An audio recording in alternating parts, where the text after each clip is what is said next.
देखते आया आया आया आया।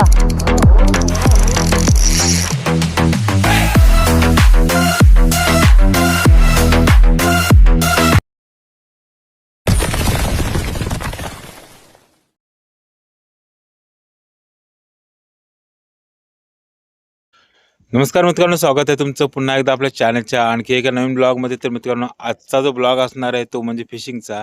आणि आज आम्ही नाईटला फिशिंग करायला आलो आहे. आता पाणी बघू शकता, थोड्याच वेळात भरतीला सुरुवात होईल.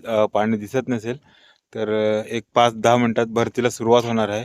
आणि आत्ता 7:30 वाजलेत संध्याकाळचे. तर बघूया कालोखाचं आपल्याला काय मिळतंय का.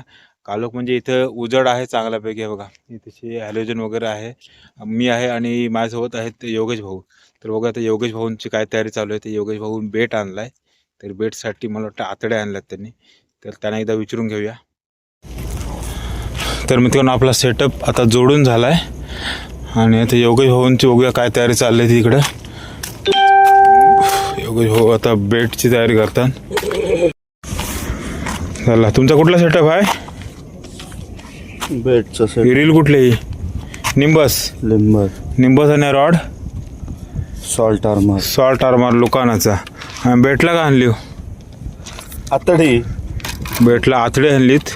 बघूया योगेश भाऊनं काय लागते काय ते.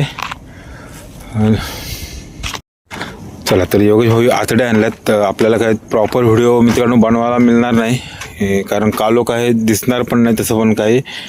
आणि या कंडिशनला बघूया, जर काहीच झालं तर आपण व्हिडिओमध्ये आपल्याला दिसणारच आहे. पण मला चेस्ट माउंट वगैरे आणलं नाही, कारण कॅमेरा लावू शकत नाही या कालोखामध्ये. काय दिसणार नाही. डायरेक्ट जर काय कॅच झालं तरच आपण दाखवूया, कारण पाणी आहे ना हलकंसं गडूल आहे, म्हणून जरा डार्क शॅडो वापरायचे असतात याच्यात.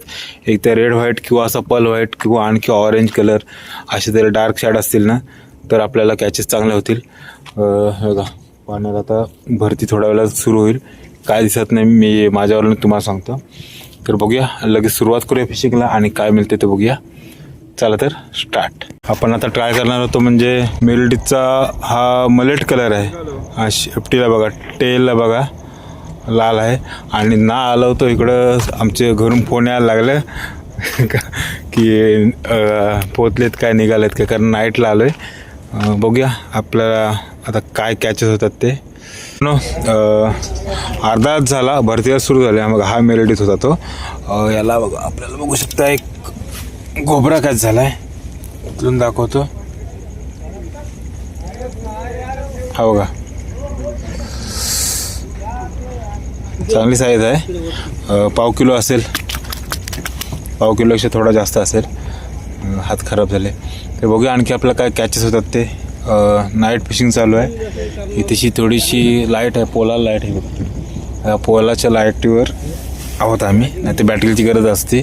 भरपूर बोटी पण आहेत. भरतीला सुरुवात झाली आहे. भरतीला सुरुवात होऊन अर्धा तास झाला आणि आता आपल्याला एक गोबरा लागला आहे. बघूया आणखी काय आपल्याला कॅचेस होतात काय ते. चला तर मित्रांनो, आता आपली फिशिंग करून झालं आहे आणि आपला हा मेलडीत लूर वापरत होतं. पल व्हाईट आहे, मलेट कलर. पल व्हाईट नाही, मलेट कलर आहे आणि रेड टेल आहे बघा. याच्यावर आपल्याला एक कॅच आहे बघा. हा गोबरा कॅच झाला आहे. तुम्हाला बाजूला फोटोमध्ये पण दिसत असेल. जास्त का मोठा नाही, पण पाव किलोपेक्षा जास्त आहे.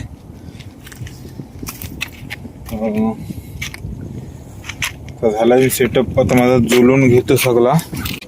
तर मित्रांनो, आता आपली फिशिंग करून झालं आहे. आणि लक्षात ठेवा की जेव्हा आपण फिशिंग करतो ना, त्याच्यानंतर आपला जो रॉड आहे ना तो गोड्या पाण्याने धुवायचा आहे.